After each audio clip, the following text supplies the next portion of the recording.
Hello guys, kararating lang ng mother niya ito. Ayan, syempre. Ano na naman ang gagawin natin?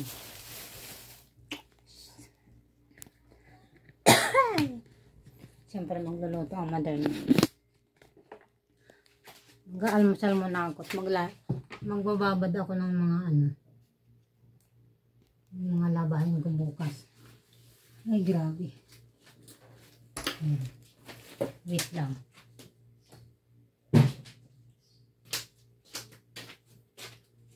Ayan guys. Bumili ako ng 44 lansones. Titikman ko lang. Kung matamis. Ayan. Tapos, nakakita ako ng apple na mura. 3.50 daw. So, ayun, binili ko si Kulit. Tapos, bumili ako ng lapo-lapo. 2 peraso. At mabutit na hihilig si Kulit sa isda. Kaya samantalahin natin hanggat nagugustuhan niya yung isda. Tamis. Ang 2. Ayan. 156.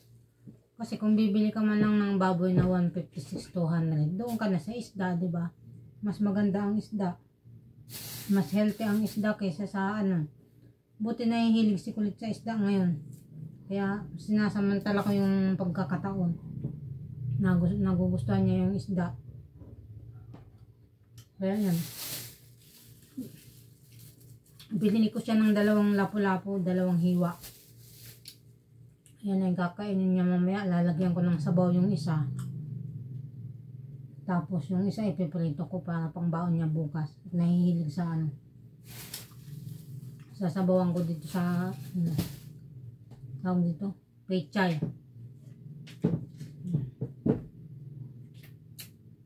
Nagtinula ako kahapon.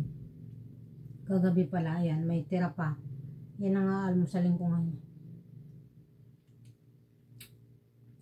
Tinikman ko lang to. Matamis nga.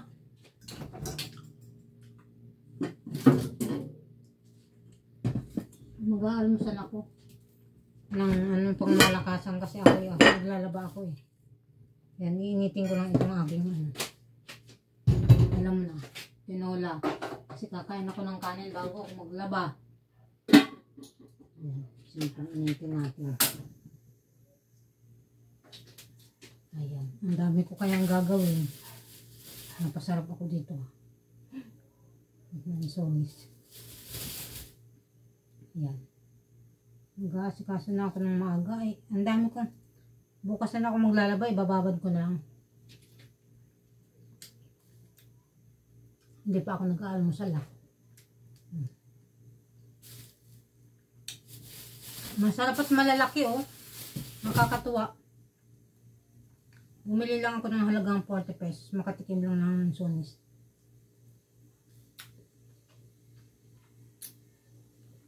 Mukhang anihan na naman ang nasunis ngayon . Tapos si Kulit yung tira niyang kanina.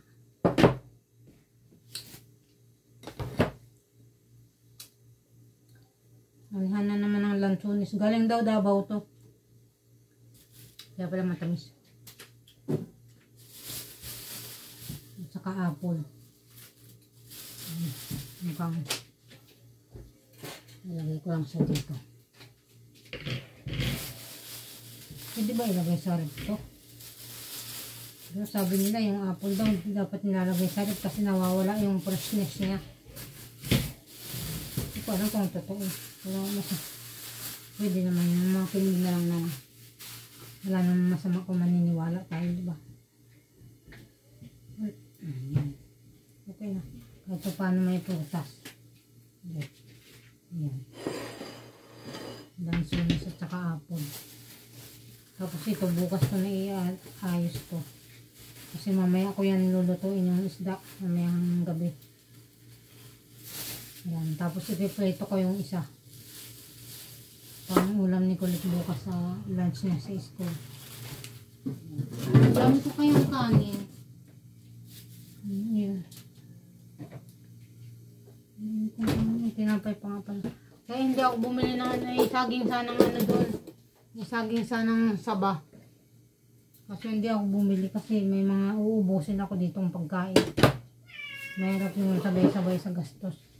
Busin ko muna ito mga tira-tira dito sa ref. Masasayang na naman kasi. Ayan, siyempre yung anak kong pag nag-brush, dito lang nilalagay sa lababo yung kanyang brush. Pero maghuhugas muna ako ng plato. Mahirap mag-dip ng isda dito kasi ayoko ng makeup. Tapos magkakape pa. Mahirap na. Magkakape muna bago ko maglaba. Nalagay ko. And the lovers born.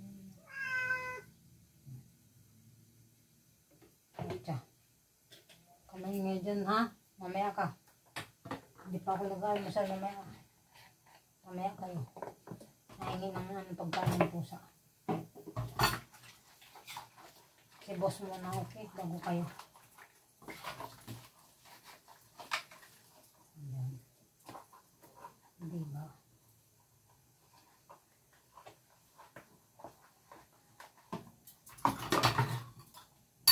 Hindi nga muna ako bumili ng bigas ngayon kasi inuubos ko ang bigas dito.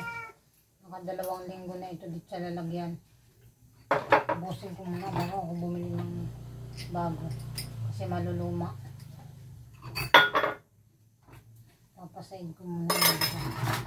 Kasi pag habang bili ako ng bili, nadadagdagan yung nasa ilalim. Kaya ikukonsume ko yung lahat. Baka next week ako bumili ng bagong bigas. Hindi kami malakas ngayon sa bigas kasi wala dito yung anak kong isa. Tatatlo lang kami dito sa bahay. Kaya yung isa kong dalaga, hindi naman yung madalas kumain dito. Kaya ang niluluto ko lang 2 takal lang sa amin ni Kendra. Bihira naman yun. Kasi pag umuwi na yung anak kong isa, kumain na yun sa labas. Hindi na yung kakain dito. Alam mo na mga socialite. Hindi na lang magtipid. Hindi pa sa labas kakain. Ako mas gusto ko kumain ako sa loob ng bahay kaysa sa ibang pagkainan. At tiyak na alam kong healthy yung kinakain ko at malinis. Wala talaga akong tiwala sa mga pagkain ng iba. Bali simple ang pagkain ng mahalaga, healthy. Saka malinis. Lalo yung sa kaya hindi talaga ako kumakain sa labas. Kaya man siguro ako yung tira-tira lang ni Kendra sa Jollibee. Ano yung sabihin mo kakain ako sa labas, magbabayad ako ng napakamahal. Hindi na. Kailangan maano ka ngayon sa paggastos. Mautak ka.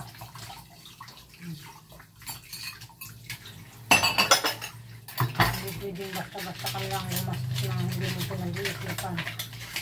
Kasi yung pagkain sa labas, ito konting portion lang yung binibigay sa'yo, tapos hindi pa masarap. Tapos mahal pa. Hindi lang ka, bumili ka ng 1 kilong lulutuin. Magsawa ka pa, diba? Ganun na lang iniisip ko lagi. Alin mo naman yung magandang kainan sa labas. Lugar lang din naman yung binabayaran mo dun. Kaya lang naging masarap yan sa panlasa nyo kasi marami kayong kumakain doon. Pero ang totoo, hindi naman talaga masarap. Kaya yung birthday ni Ken, hindi naman masarap yung kinain namin. Hindi ko na-enjoy. Hugasan ko na ito. Ito na yan. Ayan. Ayan, masarap ito sa bawan. Ayan. Itong isa, ipiprito ko pang baon ni Kendra sa itong isa, sa bawang ko. Ayan. Diba? Kung bibili ka lang din naman ng tokan ng baboy, bibili ka na sa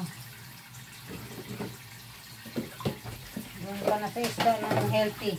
Diba? 150. Diba? Masarap ng isda mo. Malaman pa. Nahihilig ang kulit ko kasi sa isda. Kaya Buti naman. At isda talaga ako. Ako talaga isda. Yeah. Sarap. Sarap.